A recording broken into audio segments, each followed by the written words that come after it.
ইরানের সর্বোচ্চ নেতা আয়াতুল্লাহ আলী খামেনির বিরুদ্ধে চলমান ব্যাপক বিক্ষোভের প্রেক্ষাপটে প্রথমবারের মতো একজন বিক্ষোভকারীকে মৃত্যুদণ্ড দেওয়ার প্রস্তুতি নিচ্ছে দেশটির প্রশাসন।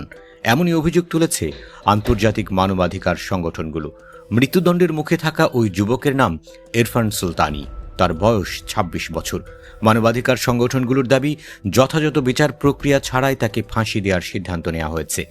নরওয়ে ভিত্তিক মানবাধিকার সংস্থা ইরান হিউম্যান রাইটস জানিয়েছে, সুলতানের পরিবারকে জানানো হয়েছে যে তার মৃত্যুদণ্ড কার্যকর করা হবে ১৪ জানুয়ারি। সংগঠনটির মতে, গত সপ্তাহে তেহরানের উপকণ্ঠে কারাজ শহরে চলা সরকার বিরোধী বিক্ষোভের সময় সুলতানিকে গ্রেপ্তার করা হয়। মানবাধিকার সংস্থাগুলোর অভিযোগ, গ্রেপ্তারের পর সুলতানিকে কোনো আইনজীবীর সহায়তা দেওয়া হয়নি এবং গোপন বিচার প্রক্রিয়ার মাধ্যমে তাকে আল্লাহর বিরুদ্ধে যুদ্ধ ঘোষণার অভিযোগে দোষী সাব্যস্ত করা হয়েছে, যা ইরানে মৃত্যুদণ্ডযোগ্য অপরাধ। ইরান হিউম্যান রাইটস জানিয়েছে, সাম্প্রতিক সরকার বিরোধী আন্দোলনে এখন পর্যন্ত অন্তত ৬৪৮ জন নিহত হয়েছেন, যাদের মধ্যে ৯ জন নাবালক রয়েছে।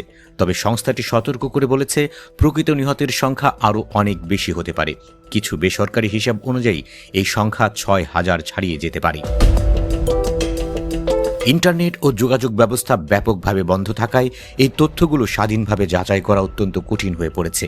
একই সঙ্গে প্রায় ১০,০০০ মানুষকে গ্রেপ্তার করা হয়েছে বলেও জানিয়েছে সংস্থাটি।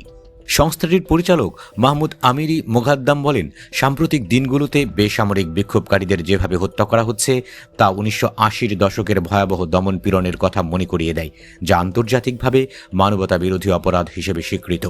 তিনি আরও বলেন, আন্তর্জাতিক সম্প্রদায়ের দায়িত্ব হল ইরানের সাধারণ জনগণকে গণহত্যা থেকে রক্ষা করা। আরেকটি মানবাধিকার সংগঠন national union for democracy in Iran social মিডিয়ায় সুলতানের মৃত্যুদণ্ড বন্ধের আহ্বান জানিয়েছে। সংগঠনটি বলেছে, তার একমাত্র অপরাধ ইরানের স্বাধীনতার জন্য স্লোগান দেওয়া। তার কণ্ঠস্বর হয়ে উঠুন। তবে ইরান সরকারের পক্ষ থেকে এ বিষয়ে এখনও আনুষ্ঠানিক কোনো বক্তব্য দেওয়া হয়নি। এদিকে বিক্ষোভ দমনের অংশ হিসেবে সোমবার ইরান জুড়ে ব্যাপক সরকারপন্থী সমাবেশ অনুষ্ঠিত হয়েছে। রাষ্ট্রীয় টেলিভিশনে প্রচারিত ভাষণে সর্বোচ্চ নেতা আয়াতুল্লাহ খামেনি দাবি করেন, এই সমাবেশ প্রমাণ করে দিয়েছে যে সরকার বিরোধী আন্দোলন ব্যর্থ হয়েছে।